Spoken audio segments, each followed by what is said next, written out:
Hello friends, welcome to RSLA Academy for previous and future videos. Please subscribe the channel and press the bell icon and set it at all.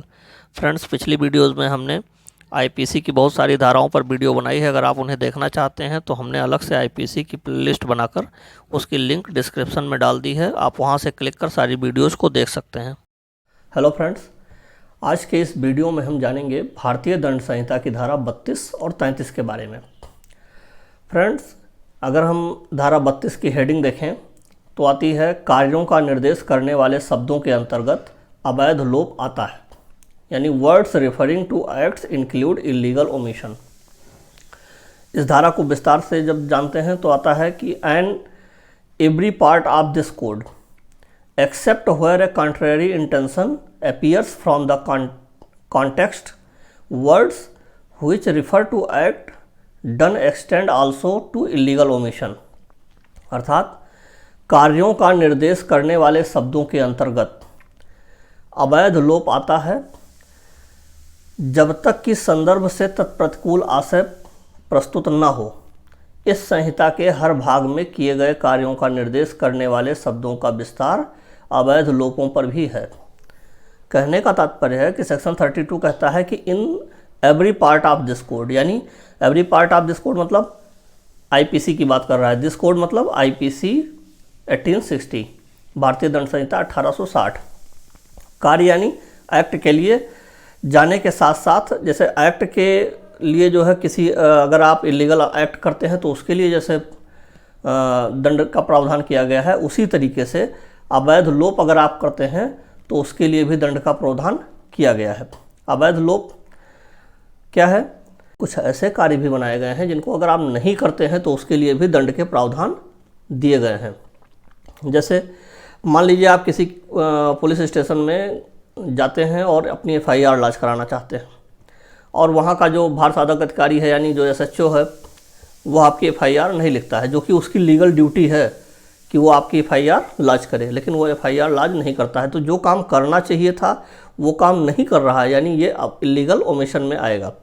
जैसे मान लीजिए कोई police अधिकारी घूस लेता है, एक तो वो हो गया। एक जैसे मान लीजिए कोई पुलिस अधिकारी घूस ले रहा है और घूस लेकर वो किसी थर्ड पर्सन को डंडों से पीट रहा है कि उससे और अवैध धन मिल जाए उसको, और दूसरा पुलिस अधिकारी जो है वह यह देख रहा है कि यह गलत कार्य कर रहा है, इसे पीटना नहीं चाहिए, इसे अवैध धन के लिए जो है प्रताड़ित नहीं करना चाहिए, और यह देखते हुए भी वह सेकंड पुलिस अधिकारी कुछ भी एक्शन नहीं कर रहा है, उसको रोक नहीं रहा है, तो यह अवैध लोप होगा। और इस अवैध लोप के लिए वह पुलिस अधिकारी जो सेकंड है वह भी दंडनीय होगा, जो कि उसकी ड्यूटी थी उसको रोकना, लेकिन उसने उसको रोका नहीं। इन्होंने तो गलत किया कि उसको मार रहे हैं, लेकिन उनकी भी ड्यूटी थी कि वो जानबूझकर उसको रोक नहीं पा रहे हैं। ठीक है, तो ये अवैध लोप में आएगा। आइए जानते हैं सेक्शन 33 आईपीसी। सेक्शन 33 आईपीसी क्या कहती है? सेक्शन 33 आईपीसी कार्य और लोप को बताती है। The words act denotes as well a series of acts as a single act. The word omission denotes as well a series of omission as a single omission. अर्थात कार्य शब्द जो है कार्यावली का द्योतक उसी प्रकार है जिस प्रकार एक कार्य का लोप शब्द लोपावली का द्योतक उसी प्रकार है जिस प्रकार लोप का। ठीक है, एक लोप का। कहने का मतलब है कि अगर कोई लगातार कोई ऐसा अवैध कार्य कर रहा है तो भी वह एक कार्य ही कहलाएगा, और अगर कोई लगातार किसी का लोप कर रहा है किसी कार्य का, तो वह अवैध लोप एक ही बार का जो है दंडनीय होगा। जैसे मान लीजिए, अब कार्य के बारे में पहले जान लीजिए।